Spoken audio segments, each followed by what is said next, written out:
Hi guys! So this week we have been starting to look at research articles and properties of nonfiction pieces. But today we're going to take that a step further and analyze some text features you might find in a nonfiction piece. So what is a text feature? A text feature is something that's added to a nonfiction piece to help you form a better understanding of it and to make it more interesting. You've probably already seen some of the text features that we're going to talk about today, but you might not have considered what they add to a text. So let's talk about some examples of text features to look out for, and make sure you're paying attention to these because tomorrow in class we're going to complete a work page together and identify some of these text features in an actual research article. So, the first one we'll talk about is called a table of contents. And this is a feature usually found in books at the very beginning, and it tells you where to find certain information in the text. Often it lists chapters or chapter names along with the page number that corresponds to it. And these are just some examples of table of contents in books. The next one we're going to talk about, I'm sure you have seen before, is a heading. So a heading is the title that goes at the top of an article or part of a text. This is important because it tells you what you're about to learn about. So in this example, it just says news, so you know that you're about to read some news.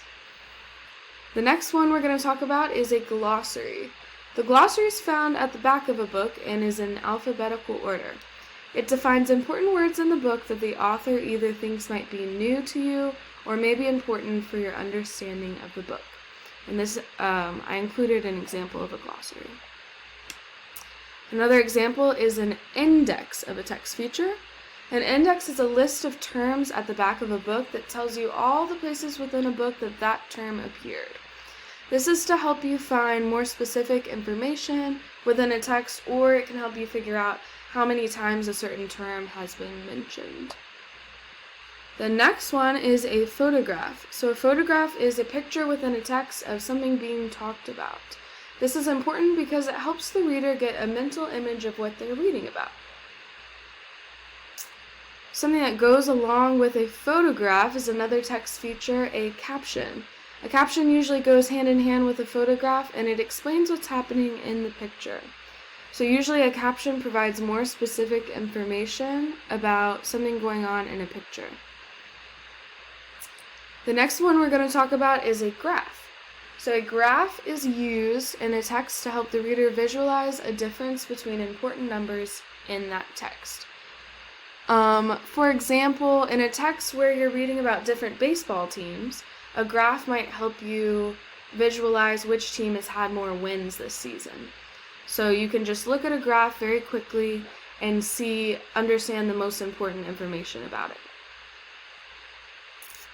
It's also important to look out for different types of print within a text because the author uses these to tell you what parts are most important.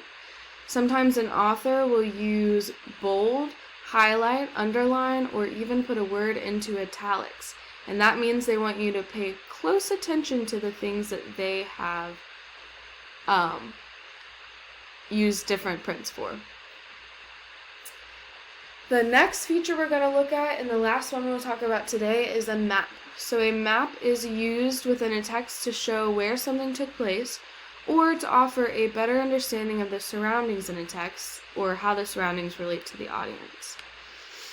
So these are all the features that I'm going to cover today, but I want to leave you with a couple brainstorming questions that we can talk about in class tomorrow. So think about these tonight.